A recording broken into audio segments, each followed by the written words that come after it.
Conjugare, Centro Português de Apoio à Pesquisa Científica e à Cultura. Acreditamos que as ciências e as artes mudam o mundo. O conhecimento transforma, e isso nos motiva. 16ª Jornada Virtual Internacional em Pesquisa Científica, com o tema Educação, Cultura e Sociedade. Realização dias 21, 22 e 23 de abril de 2026.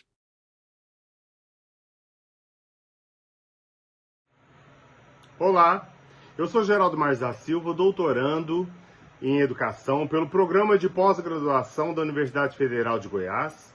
É uma honra poder participar da 16ª Jornada Virtual Internacional em Pesquisa Científica da cidade de Porto, Portugal, pela Conjugare. Hoje trago o seguinte tema: afirmação e fusão de si entre obra e espetáculo em Jean-Jacques Rousseau. Na Carta de Lambert, o autor faz uma crítica em desfavor à civilização e ao teatro francês.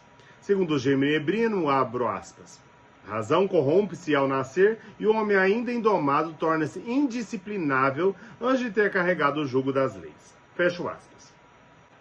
Para ele, a razão humana não é aparentemente autossuficiente, pois ele nasce suscetível aos fatores externos. Esses são conduzidos por paixões e convenções sociais e estão condicionados às suas funções formadoras. Concomitantemente, ele pensa que o homem que vive em um estado desprovido da educação não está sujeito a nenhuma ordem normativa. Sem educação e sem normas, o homem torna-se indomável. Para não se tornar um monstro, pode ser conduzido desde a tenra idade a aprender as leis que norteiam a liberdade. Segundo Rousseau, pensar a tensão entre natureza e civilização leva a dois caminhos. Por um lado, a razão pode ser corrompida se for conduzida por um desenvolvimento inadequado. Por outro, quando a criança não possui limites, a formação converte-se em desordem, pois a liberdade natural é desviada do caminho que a natureza lhe houvera atribuído. Eis a necessidade de uma mediação educacional que conduz tanto a razão quanto a liberdade para o caminho da incorruptibilidade. A intenção do nosso trabalho é investigar até que ponto existe, de fato, uma mescla entre cidadão e espetáculo-cidade na obra de Jean-Jacques Rousseau. Se os deveres estão sendo postos em prática e se o que se vê na cidade são somente aparências, já que, abro aspas, se na solidão dos nossos hábitos nasce dos nossos próprios sentimentos, na sociedade eles nascem da opinião dos outros, fecho aspas. Outro aspecto necessário é entender quais são os primeiros deveres do homem, aqueles que estão postos no espetáculo cidade, para assim investigar a possibilidade de que ele possa vir a se tornar um cidadão. Rousseau afirma na Carta de Lambert que, abro aspas, o amor do belo é um sentimento tão natural no coração humano quanto o amor de si mesmo, fecho aspas. Diante dessa afirmação, cabe-nos investigar a existência do amor aos deveres. Ele critica o homem civilizado porque este se preocupa muito mais em temer o desagrado que outros podem lhe proporcionar, do que ver em si mesmo a possibilidade de se tornar um cidadão.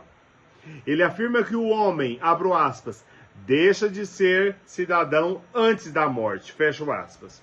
Deste modo, cabe investigar os meios e as possibilidades que o homem adquire para tornar-se um cidadão em uma sociedade republicana. Afinal de contas, este trabalho trata de que tipo de homem é o ser humano?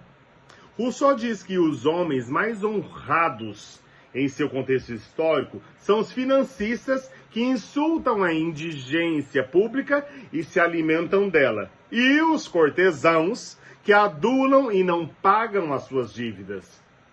Quanto aos comediantes, por sua vez, se eles fossem devidamente, abro aspas, moderados por sábios regulamentos, fecho aspas, assim como ele diverte na Carta de Lambert, os próprios regulamentos os protegeriam, os considerariam e os tornariam mercadores da estima pública. Que belos exemplos de homens corrompidos ele nos dá.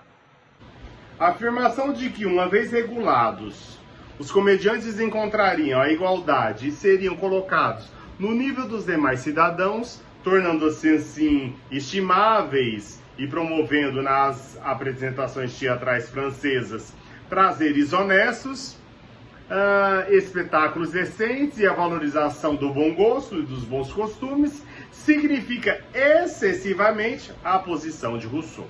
Na Carta de Lambert, o autor sublinha as profundas e numerosas dificuldades que precisariam ser enfrentadas para que o teatro se tornasse uma diversão moralmente aceitável. Dificuldades essas que praticamente inviabilizariam sua instalação em Genebra. Ademais, não há indícios de que ele acreditasse na possibilidade de reformar o teatro francês a ponto de convertê-lo simultaneamente em instrumentos de promoção do bom gosto e dos bons costumes, pois, a seu ver, os gostos predominantes da sociedade francesa estavam vinculados às formas de divertimento que contrariavam tais princípios. Nesse sentido, a mera regulamentação do teatro não seria suficiente para produzir a transformação moral necessária. Ora, o que seria necessário sob a ótica do genebrino e a educação estética? Ela, por ensinar desde criança o que os genebrinos desejassem enquanto gosto. O homem social é um indivíduo que está inserido no espaço público. Ele é guiado, entre outras coisas, pelo seu desejo de ser bem visto pela opinião alheia. Deste modo, ele acaba por encenar o papel sem se preocupar genuinamente com os seus deveres e com o bem comum. Exemplo disso é o burguês criticado no Emílio. Conforme escreve Paiva, 2005, Rousseau vê por duas perspectivas: por meio da história e por um plano universal de desenvolvimento da humanidade. As intempéries naturais, os exemplos de ferocidade, o desenvolvimento e a guerra revelam-no no plano histórico. Por outro lado, dá-se o dever por meio da educação e da política como parte integrante da correção de sua condição. No segundo discurso, Rousseau descreve como o ser humano diferencia-se dos animais e desenvolve a capacidade de mudar a condição existencial.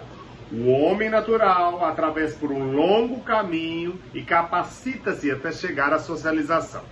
Torna-se possível transformar o homem em cidadão, e para isso é necessário a educação, pois é ela que forma o homem dotado tanto de uma condição natural, que lhe é inerente, quanto de uma coletividade que faz parte de sua condição composta por aquilo que ele afirma ser a perfectibilidade, capacidade de aperfeiçoar-se. O homem civil se desdobra de um lado no burguês, a qual Rousseau critica, e de outro no cidadão. Rousseau afirma no Emílio que, abro aspas, onde não há mais pátria, não pode haver cidadão, fecho aspas. O burguês é o pseudo-cidadão, ou seja, aquele que busca dominar os seus semelhantes e, por isso, angariar privilégios como a usurpação da propriedade. A formulação segundo a qual o burguês é um pseudo-cidadão deve ser compreendida no interior da crítica russoniana à sociedade civil fundada na desigualdade. Para ele, o verdadeiro cidadão é aquele que participa da vontade geral e se orienta pelo bem comum, subordinando seus interesses particulares à lei que ele mesmo, enquanto membro do corpo político, ajuda a instituir. O burguês, ao contrário, é caracterizado como aquele que vive sob a lógica do interesse privado, buscando distinção, vantagens e reconhecimento social por meio da comparação e da competição com os demais. Ele não é simplesmente um habitante da cidade, mas alguém cuja identidade e estrutura, na tensão entre dependência social e afirmação individual que o distancia da figura do cidadão republicano. Quando se afirma que o burguês busca dominar seus semelhantes e angariar privilégios, inclusive por meio da apropriação da propriedade, isso deve ser entendido como a crítica estrutural à forma histórica como a propriedade privada se consolidou e conduziu desigualdades, e não como a acusação moral individual, de sentido estrito, né? No segundo discurso, Rousseau sugere que a instituição da propriedade privada inaugura o processo de usurpação, legitimando socialmente, pois transforma uma ocupação de fato em direito reconhecido, criando relações de dependência e dominação. Neste contexto, a usurpação não é necessariamente um crime jurídico, mas uma metáfora filosófica para indicar a violência originária inscrita na formação de uma ordem social desigual. Rousseau não reduz o burguês a um criminoso individual que violenta a lei, mas o compreende como produto e agente de uma estrutura social que legitima privilégios e desigualdades sob aparências de legalidade. Desse modo, nós iremos construindo o nosso texto, a afirmação e a fusão entre a obra e o espetáculo, em Jean-Jacques Rousseau. Isso ficou em 15 páginas. Esse foi só uma introdução do que a gente traz para esse debate. Será publicado, espero que todos leem, possam ler e entrar nessa discussão entre as possibilidades de formar-se o cidadão nesse espetáculo que é a cidade. E como Rousseau pensou isso no plano político, no plano estético e no plano educacional. Um abraço a todos, muito obrigado. Realização Conjugare, Centro Português de Apoio à Pesquisa Científica e à Cultura. Apoio Editora Cravo.